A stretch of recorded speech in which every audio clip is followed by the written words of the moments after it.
조선 최악의 임금인 인조와 함께 조선 최악의 후궁으로 평가받는 여인이 있습니다. 바로 조선 제16대 임금 인조의 후궁인 소용 조씨입니다. 소용 조씨는 조선 최고의 악녀로 아주 치명적인 아름다움을 지니고 있었습니다.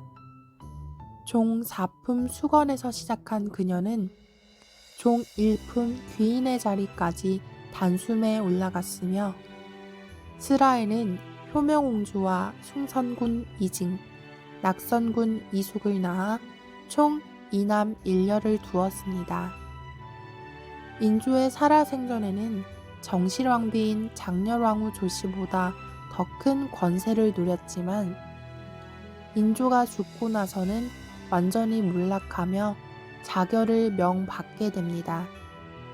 소용 조씨의 아버지는 경상우도 병마절도사를 지낸 조기, 어머니는 그의 첩실인 한옥이었습니다. 출생일은 미상이며 어머니 한옥이 정실인지 첩실인지에 대해서는 말이 많은데 실제 당대 여러 기록들에서는 다음과 같이 말하고 있습니다. 소용 조씨는 1630년 인조 8년 김두남의 서녀와 여시로 뽑혔는데 예로서 뽑은 것이 아니라 부정한 인연으로 입궁한 것이다. 김두남과 조기의 두 얼자가 부정하게 궁에 들어왔다. 소용 조씨는 정백창이 진납했다라는 기록입니다.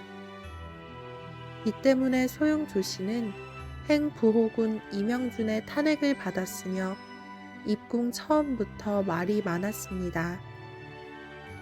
하지만 소용 조씨는 여러 안 좋은 소문과 여론에도 불구하고 결국 인조의 사랑과 총애를 독차지했으며 종 1품 귀인의 자리까지 오른 대단한 여인입니다.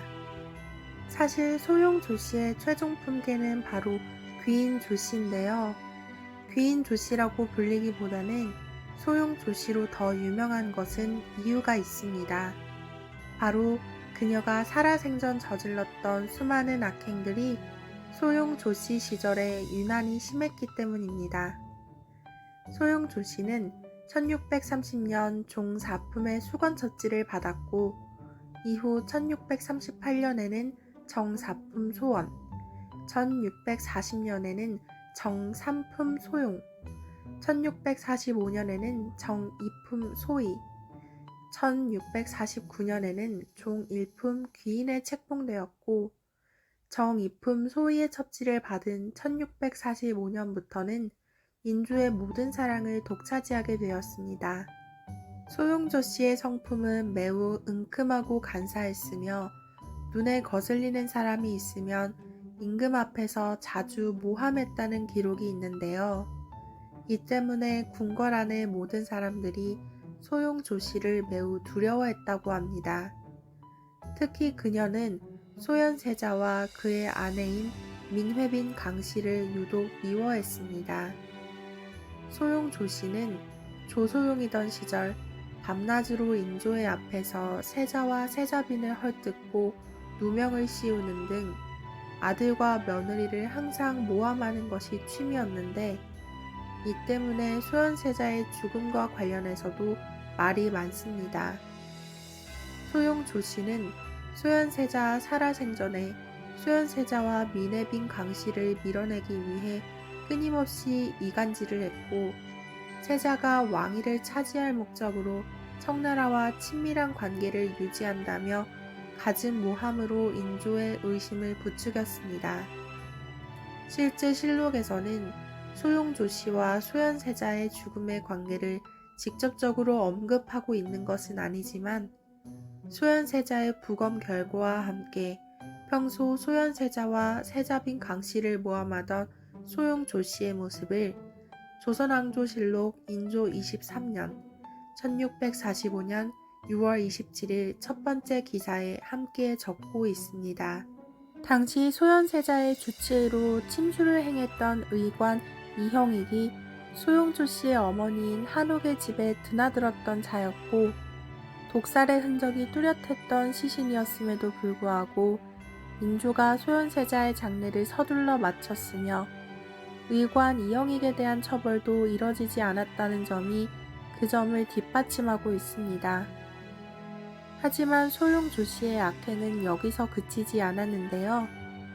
소현세자를 사망하게 한 뒤 1년 뒤인 1646년에는 세자빈 강씨가 전복에 독을 넣었다는 혐의를 받게 했습니다. 이 때문에 안 그래도 인조에게 미움을 받아 별당에 유치되었던 세자빈 강씨는 끝내 폐선되면서 사약을 받게 되었습니다. 뿐만 아니라 소현세자의 왕손 삼형제 역시 모두 제주도로 유배되었으며 제주도에서 비참한 최후를 맞이하게 됩니다. 1643년에는 인조의 승은상궁이었던 이정민이 당시 소용이었던 소용 조씨를 저주하다 발각되어서 그 직속 나인인 애향과 연옥이 각각 거열령과 차명을 당하고 승은상궁 이정민은 유배되었다가 사살을 당했는데 사실 이 사건은 소용 조씨가 승은상궁 이씨를 제거하기 위해 자작극을 벌여 모함한 것이라는 의혹이 전해집니다. 뿐만 아니라 평소에는 인조와 무려 29살이나 나이 차이가 나는 계비 장렬왕후를 이간질하는 것도 취미였는데 이 때문에 인조와 장렬왕후는 서로 별거하게 됩니다. 하지만 영원할 것 같았던 소용 조씨의 세상은 그리 오래가지 못했습니다. 인조가 사망한 이후 1651년 보위에 오른 효종과 자의대비가 된 장렬왕후를 저주했다는 사실이 발각되어 1651년 음력 12월 14일 자진을 명받으며 사약을 받게 됩니다. 당시 임금이던 효종에게는 소용 조씨를 폐선시켜야 한다는 상소가 빗발쳤지만 조선왕조실록 효종 2년 1651년 12월 14일 첫 번째 기사에 따르면 효종은 아버지인 인조가 소용 조씨를 총애하던 것을 생각하여 자진을 명하기는 했지만 자코를 폐하지는 않았고 장례도 종 일품 귀인으로서의 예법에 맞게 치르도록 했습니다. 매체에서 장희빈이 희대의 요부, 조선 최고의 대표 악녀로 그려져 왔기 때문에 상대적으로 잘 알려지지 않았던 소용 조씨보다 더 악하다고 오해할 수 있을 것 같습니다. 하지만 따지고 보면 장희빈은 정말 비교도 안 되는 조선 최고의 악녀는 바로 소용 조씨이며 장희빈은 소용 조씨에 비하면 천사라고 느껴질 정도입니다. 오늘은 조선시대 진짜 최고 악녀, 바로 소용 조씨에 대해서 말씀드렸는데요. 오늘 영상이 좋으셨다면 구독과 좋아요 그리고 댓글 부탁드립니다. 영상을 만드는 데 큰 힘이 됩니다.